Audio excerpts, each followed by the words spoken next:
"I don't need such a costly child," Daniel said coldly to his son, who was trying his best to stay strong despite his illness. Olivia, standing next to Daniel, burst out laughing. Witnessing their cruel behavior, I decided it was time to sever ties with them for good. "If you two feel that way, I, as his grandmother, will adopt him," I declared firmly. "Go ahead," Olivia said indifferently. "It's not like he has much time left anyway. Just don't come back asking for money when it's time for his funeral," she added, laughing cruelly. Hearing these heartless words filled me with anger. "From now on, we are strangers. Never contact me again. Goodbye," I stated resolutely. I had received important news from the doctor about my grandson, Liam's condition, but I chose not to share it with my son and his wife. When they eventually learn the truth, I am sure they will deeply regret their actions. As I gently hugged Liam, I felt certain they would one day rue their behavior. My name is Helen. I'm 63 years old and a retired school teacher. My husband passed away 7 years ago, and now I live alone. It was lonely at first, but I've since grown accustomed to it. With my husband's life savings, my retirement fund, and my pension, I live a comfortable and peaceful life. I have a son named Daniel. He's 33 and still hasn't settled down, even though he's at the ideal age for marriage. He doesn't have a stable job and leads a carefree life. After graduating from college, he took a job but quit after just 3 months because he didn't get along with his boss. He's had jobs on and off, but none have lasted. My husband and I often had to bail Daniel out of financial trouble. When my husband was alive, he would frequently lecture Daniel about his irresponsible lifestyle. After my husband passed away, Daniel rarely visited. In my husband's will, Daniel received only a small inheritance, which may be why he felt resentful. I haven't kept in touch with him much since then. I supported Daniel both emotionally and financially until he graduated from college, but I feel somewhat responsible for how careless he has become. I thought I had done enough for Daniel, helping him grow into an adult who could stand on his own. I believed I didn't need to help him much after that. However, one day, out of the blue, Daniel showed up at my doorstep without any warning. It had been 2 years since we last saw each other, and he looked different, tired and worn out. His appearance had changed, too. He was wearing a loud, floral shirt that stood out in our small, quiet town. "Hey, I got married," he said abruptly. I was caught off guard by his announcement, left in a state of shock and confusion. Seeing my surprised expression, Daniel clicked his tongue and called out to someone in his car. "Hey, it's okay now. Come over here." "I'm coming," a woman's high-pitched voice responded. She stepped out of the car, dressed in a way that was hard to ignore and completely out of place. To my surprise, a small child followed behind her, trying to keep up. A child? What's going on? I wondered. "Look, the kid is too young for us to work properly, and we're always short on money. That's why we've come back here," Daniel explained nonchalantly, as if it were no big deal. I couldn't believe how casual he was about this surprising news. The little child, who seemed to be about 3 years old, had long hair, making it hard to tell if it was a boy or a girl. But upon closer inspection, I noticed the child resembled Daniel when he was young. "From today on, we'll be staying here," he announced. "Hi, I'm Olivia." "Nice to meet you," the woman said breezily as she walked past me and entered the house, acting as if she had always lived there. The little child tried to follow her, but she paid no attention and quickly went inside. Unable to bring myself to turn them away, I reluctantly let them stay. As soon as they set down their luggage, it seemed they were about to head out. I quickly stopped them and asked for an explanation. After my husband passed away, Daniel quickly met Olivia, and they started dating. Soon after, they discovered she was pregnant. By the time they learned of the pregnancy, it was too late for an abortion, so they decided to keep the baby. However, raising a child turned out to be more expensive than they had anticipated, and they eventually ran out of money, which brought them back to my home. However, it appeared that they still had money for their own pleasures, just not for their child. "What? How can you be so irresponsible?" I exclaimed. "Irresponsible? If you want the kid, he's a hassle. He can't even talk yet, and honestly, he just gets in the way, Daniel replied. Hearing such heartless words from my own son was shocking. But what shocked me even more was seeing Olivia nodding in agreement. Well, that's how it is. Looking after and loving your grandchild is a grandma's job, right? Please help us out. Please. We're going to grab a drink near the station. Liam, be good and stay with Grandma, Daniel said. Despite my attempts to stop them, they quickly left, ignoring everything I had to say. The station is about a 15-minute drive from our house, definitely not within walking distance. Considering it's a rural area, I wasn't even sure if taxis were available. And even if they were, would Daniel and Olivia use one to come back? Hey, Liam, I called out gently to my grandson. He responded with a bright, adorable smile, a smile that reminded me so much of young Daniel. Seeing his smile made me smile back, though it felt like my heart was being squeezed. Such a precious smile. I knew I had to protect him from now on. Seeing Liam's innocent smile, I made a vow in my heart to do so. During our time living together, Liam quickly learned the household rules. He was a very bright, kind child. By the time he turned 3, he could speak very well, even better than most children his age. I couldn't help but adore him.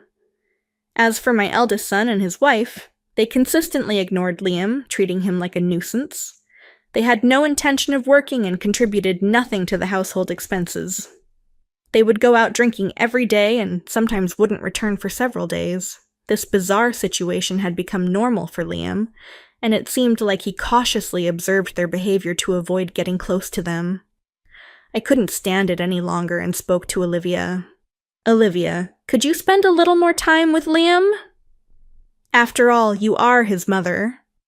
What? Why are you saying this? I'm busy, you know. You're the one taking care of him, right? She said, not even bothering to look at me, busy with her manicure. Claiming to be busy while spending her days doing whatever she pleased was quite the statement. Suppressing the urge to yell at her, I thought of Liam and pleaded once more. Liam just turned 3.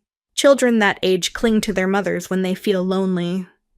Oh, please! I never wanted to be a mother in the first place. Maybe it's better if he calls you Mom, isn't it? Are you serious? I asked, stunned.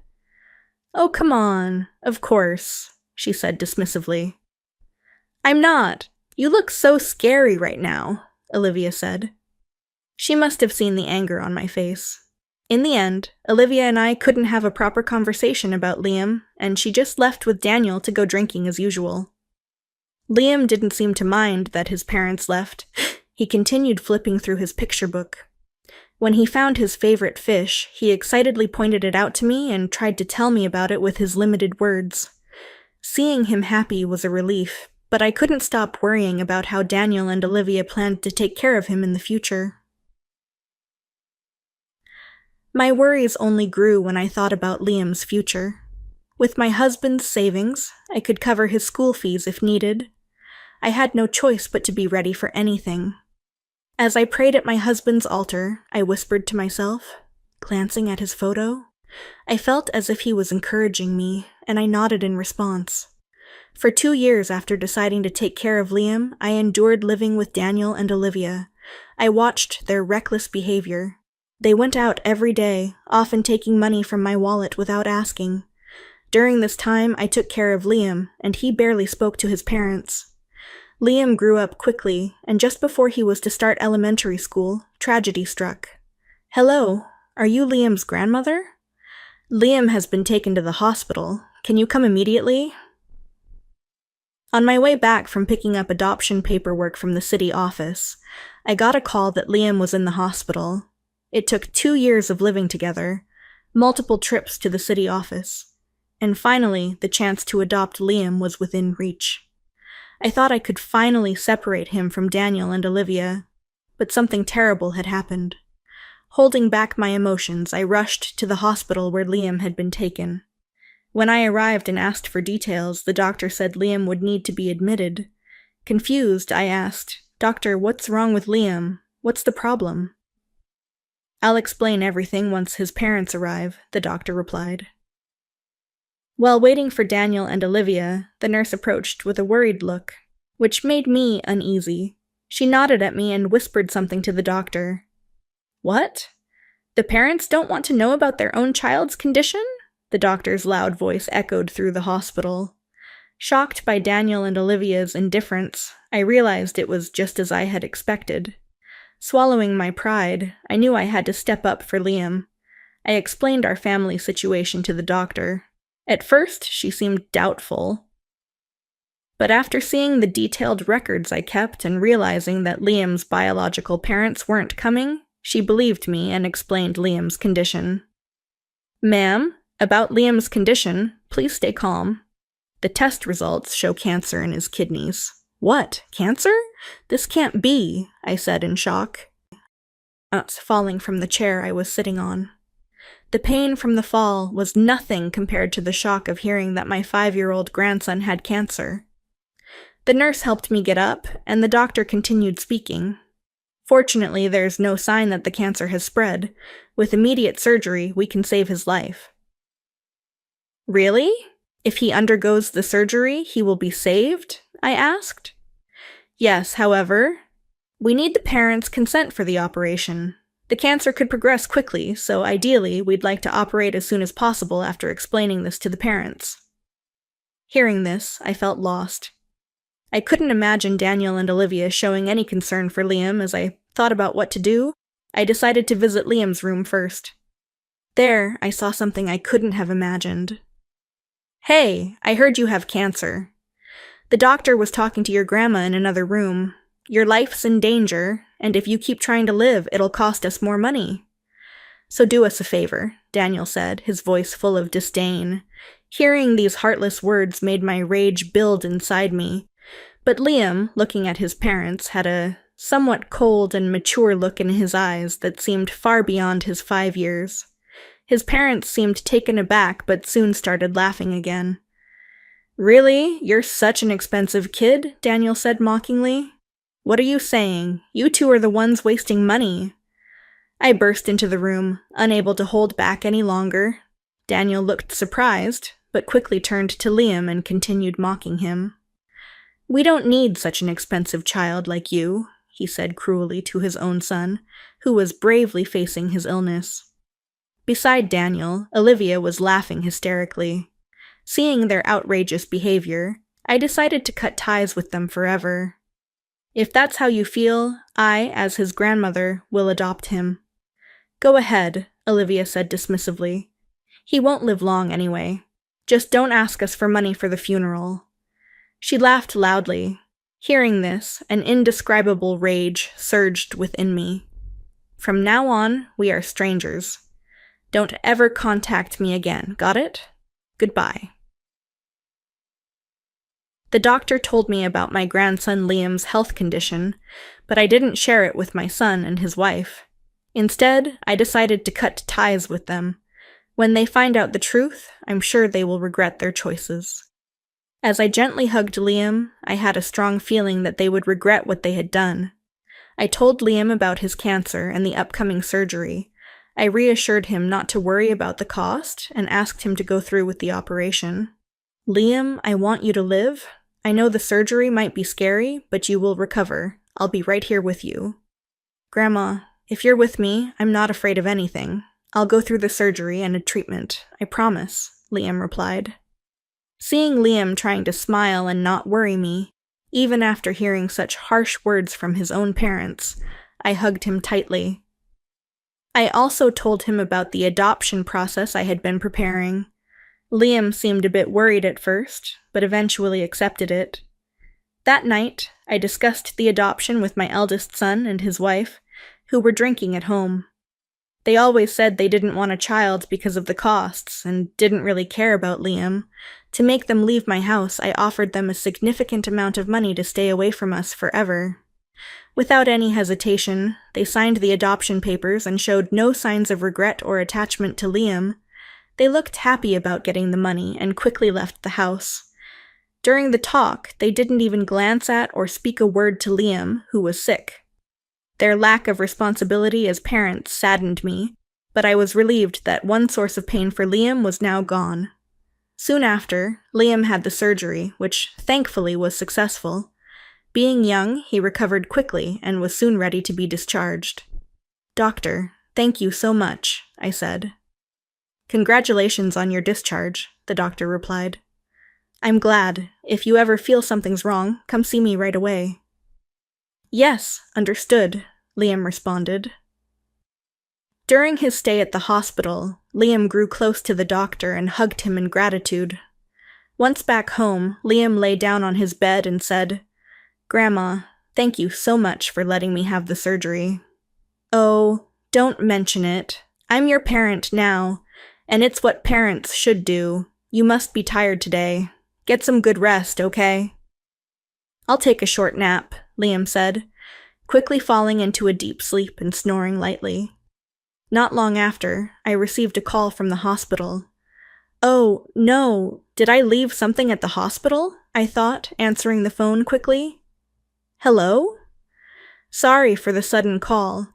Actually, someone from a TV station came to the hospital, and they really want to meet Liam." A person from a TV station? Why Liam? I was completely puzzled, and my mind was filled with questions. After listening carefully, I found out that during Liam's stay at the hospital, he became friends with a writer who was there for an interview. The writer had shared some of Liam's stories online, and they were well received by the public. This led to discussions about turning them into a movie. I was utterly surprised. I hadn't known about this since Liam had talked to the writer outside of my visiting hours. They told me that if it becomes a movie, Liam wouldn't act in it and they wouldn't use his real name. But since it's his story, people who know him might recognize it's about him. "I see. Let me think about it. I'd like to discuss it with Liam, too," I said. Wanting to think calmly, I decided to hang up the phone for now. Liam woke up, rubbing his sleepy eyes. When I told him about the call from the hospital, his eyes sparkled with joy. "Really? My story is going to be a movie that everyone watches?" "It seems so. They said they'll hide your real name and make the movie," I explained. "Huh? Why, it's fine. Let them use my name," Liam replied. "But if they use your real name, everyone will know about your illness and our family situation," I said, surprised by his reaction. Facing my surprise, Liam answered with an innocent smile. "Because I want to tell everyone I have such a wonderful grandma like you." "Oh, Liam, thank you," I said, tears welling up in my eyes because of his kindness. I never expected to hear such heartwarming words from him. That night's dinner tasted saltier than usual, but I felt deeply happy and fulfilled. The movie preparations went smoothly.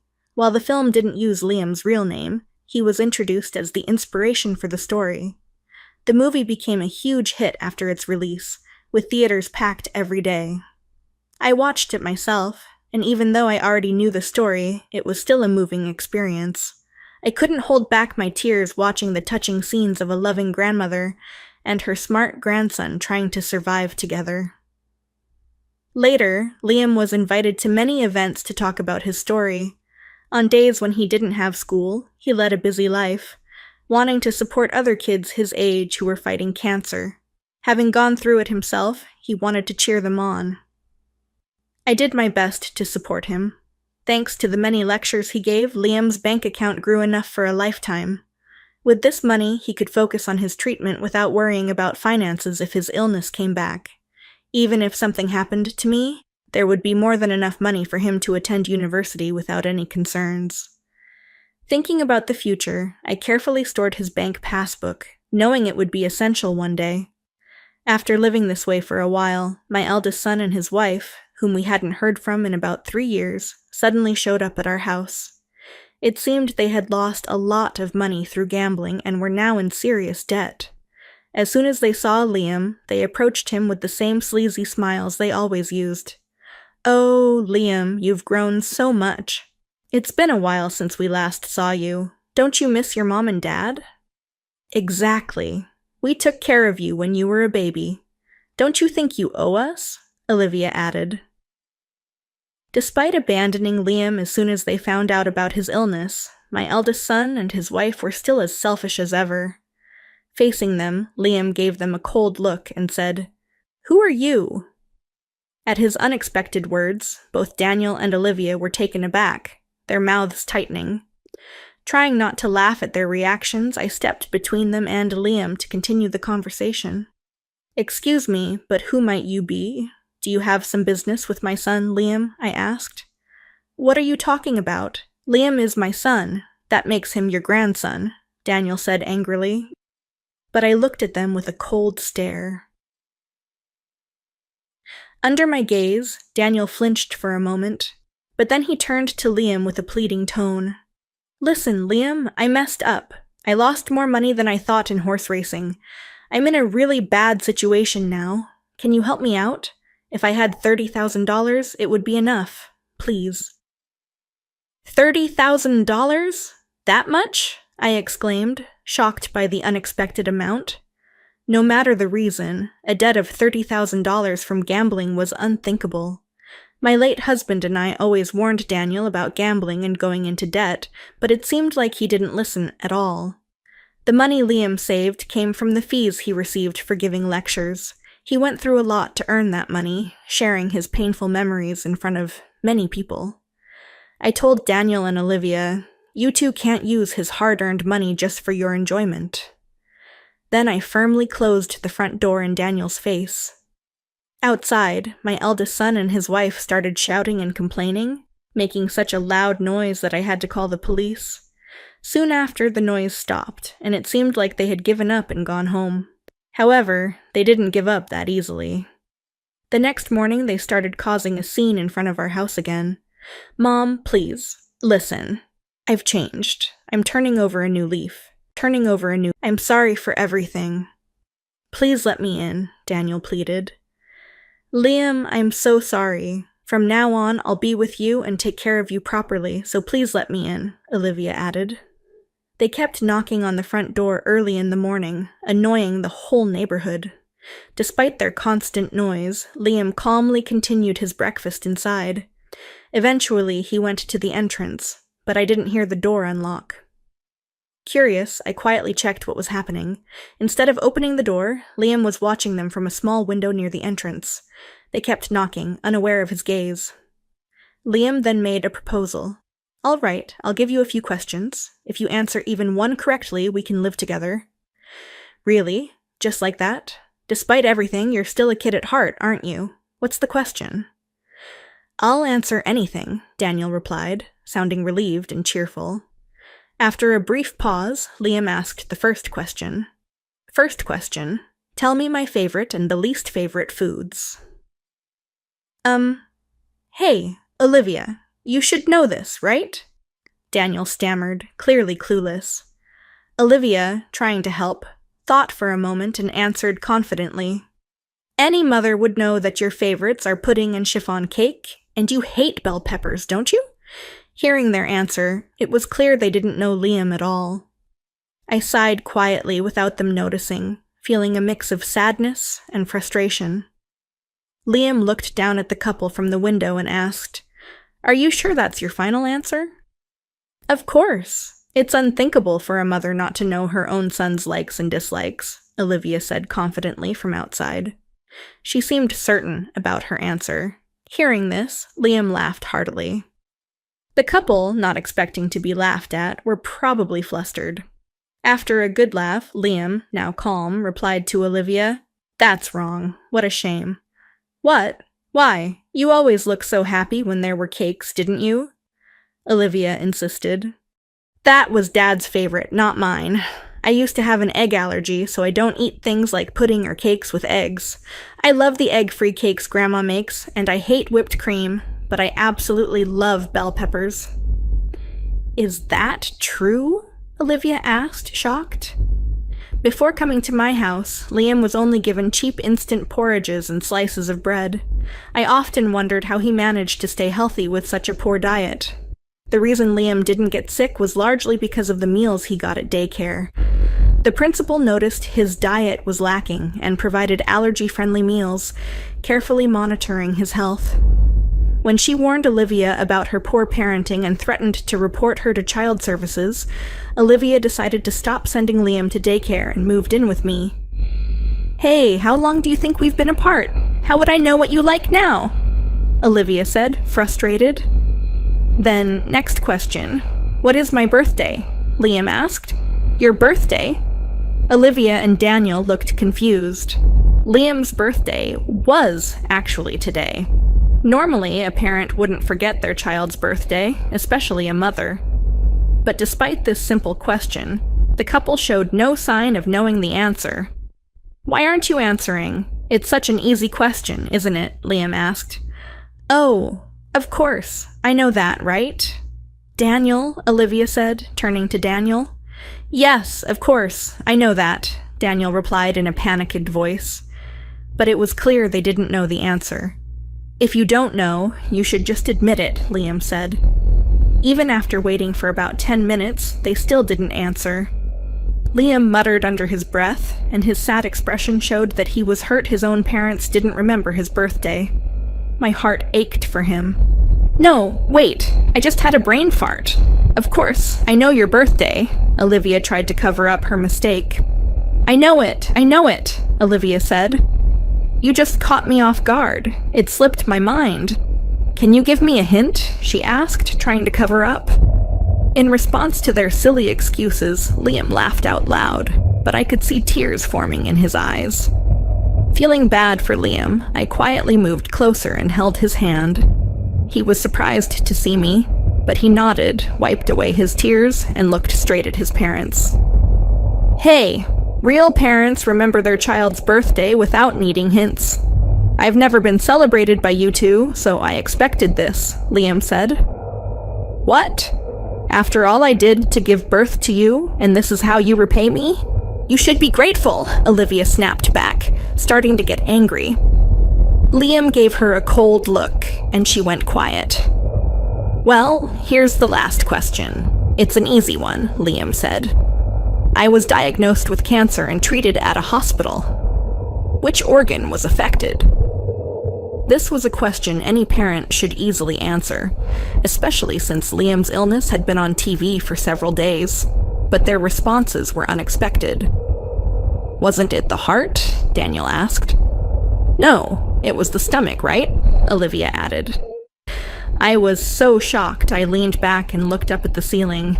Despite Liam's story being a hot topic, my son and his wife showed they had no interest in him at all.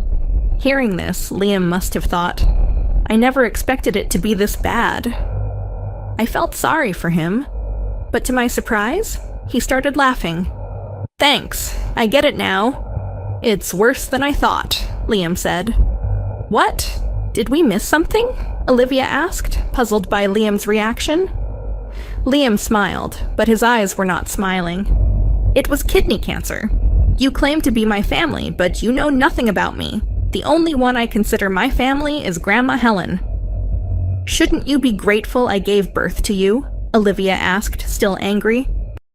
That's the point. To me, the only one I can call a parent is Grandma Helen, not, Liam said. Oh, looks like my ride is here. Please don't bother coming here again. Liam left them with those words and closed the window with a bang. Outside, my son and his wife were shouting in anger. But when the police arrived and warned them, they immediately stopped, and everything went quiet. I was worried that Liam might have been hurt by this, but he looked relieved and smiled at me. What I said to them just now, that they are not my parents, is truly how I feel. I've always wanted to call you Mom, but I was too shy to say it. Can I call you that? Of course, Liam. Thank you, I replied, deeply touched by his words. I hugged Liam tightly, tears in my eyes. Mom, you're squeezing too hard, he said, but he hugged me back just as tightly. As for those two, they claimed they had lost their son to me and were saying nonsense like I was being deceived by him. But everything they did to Liam is documented and recorded, including testimonies from his kindergarten and the parenting diary I kept. The police reviewed the evidence and dismissed their claims. Still, the police contacted us to verify the facts. The officers seemed frustrated with the stubborn claims of my eldest son and his wife. After the call from the police, Liam went to the police station alone to see them. When he came back, he looked refreshed. I said my final goodbyes to them and told the police everything about the terrible things they've done. They won't have a normal life for a while, I guess, Liam said. He showed me the evidence he had mentioned. Shockingly, there was footage of the couple committing theft and exchanging money with a stranger. It seemed they believed they could live comfortably off the royalties if they could get Liam on their side. They even planned to sell him to someone involved in shady dealings in the black market. Seeing their terrible plan, I was in shock and felt chills down my spine. I never thought my own son could be so cruel to his own child. Liam spoke softly to me, seeing I was dumbfounded. I asked the manager to look into it, and we found out this shocking truth. I thought if you found out, you might be so shocked that you faint. That's why I kept it a secret. I'm sorry. It's okay, Liam. I'd do anything for you and always have your back. It's even scarier to not know about such terrible things. I'm really sorry for hiding it from you all this time. The only one who worries about me this much is you, Mom. That's why I want to protect you too from now on, Liam said with a slightly embarrassed look. Seeing Liam's shy expression, tears of joy welled up in my eyes.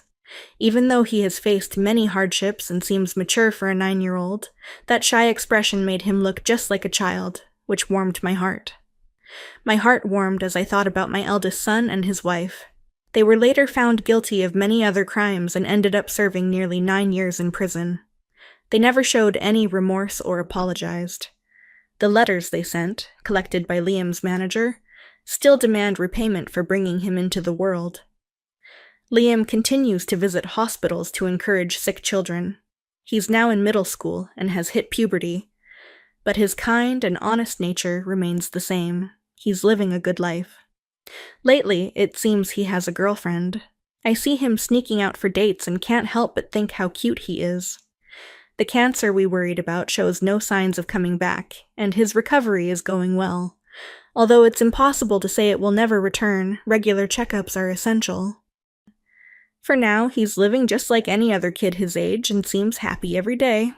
I still fuss over Liam and nag him a lot. Naturally, there are times when he gets annoyed, but taking care of him gives my life meaning. I hope Liam can bear with me a little longer. My biggest goal now is to live long enough to see Liam's wedding. As a parent, if I'm being greedy, I'd love to see the face of Liam's child, my great-grandchild. To make sure I stay healthy until then, I've started going to the gym. Because of this, people around me are often surprised and call me a lively and young grandmother. For Liam's sake, I'll strive to be a mother he can proudly show off for as long as possible. I'm going to keep pushing forward.